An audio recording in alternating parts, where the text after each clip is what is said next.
Kung ikaw ay isang pamilyado, maraming umaasa na family, isa kang breadwinner, of course, kailangan ng additional income. Siguro okay lang kung isa ka lang, dalawa lang kayo. Pero kung marami na, umaasa sa'yo, umaasa sa atin, then kailangan natin ng additional income para masustain natin yung everyday na pangangailangan para sa family. Lalong-lalo na kung matanda na yung ating mga parents, tapos mayroong mga anak na kailangan pa ng gatas, kailangan pa ng diaper. 'Di ba? Doon sa mga parents na nakikinig ngayon, 'di ba mas magastos kapag yung mga bata ay nasa maliit pa, bata pa, mas magastos.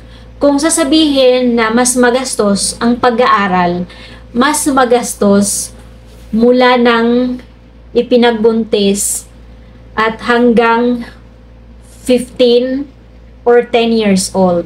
'Di ba? Meron pa yung iba na kahit 10 years old ay naggagatas pa. Imagine, 1 decade yung anak mo hindi pa kasama nung nasa tiyan mo.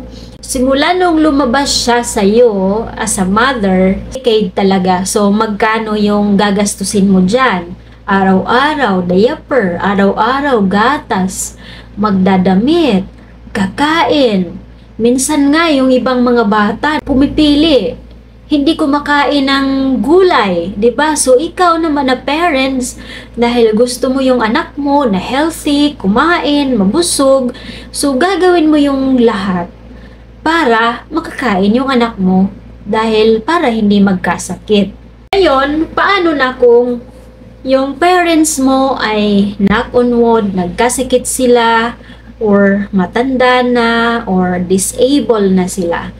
Magiging problem na yon. Lalong-lalo na kung hindi ka nakapag-prepare. Lalong-lalo na kung yung parents mo ay hindi nakapag-prepare para sa retirement nila. 'Di ba?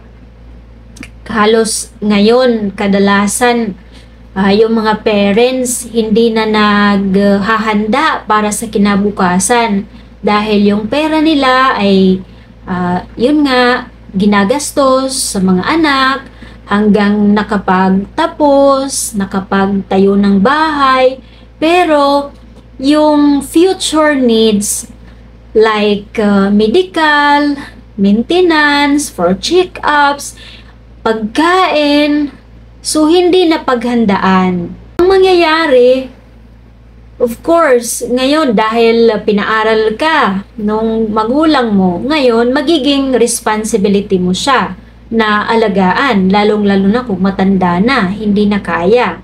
So, kapag hindi sila nakapag-prepare, so sabay-sabay yung responsibility mo. So, may anak ka, may parents ka na nga alagaan, lalo na kung meron ka pang kapatid na umaasa sa'yo, di ba? Ang bigat-bigat. Yung isa ka lang, isang tao ka lang, pero ang dami mong karga. Kaya, habang may income, dapat isipin yung future na pangangailangan. Kasi, hindi natin alam yung sinasabi ng iba na YOLO, you only live once. Yes, we only live once. That's why, wag na natin sayangin yung oras, yung time, at yung income na meron tayo. Dahil we only live once, at we only young once, we only die once. So, lahat noon hindi na may babalik. Diba? Dahil nga yung buhay natin ay hindi tayo habang buhay, mabubuhay. Dahil darating din yung araw na aalis tayo dito sa mundo. Kaya, wag natin sayangin yung mga araw na nandito tayo sa mundo.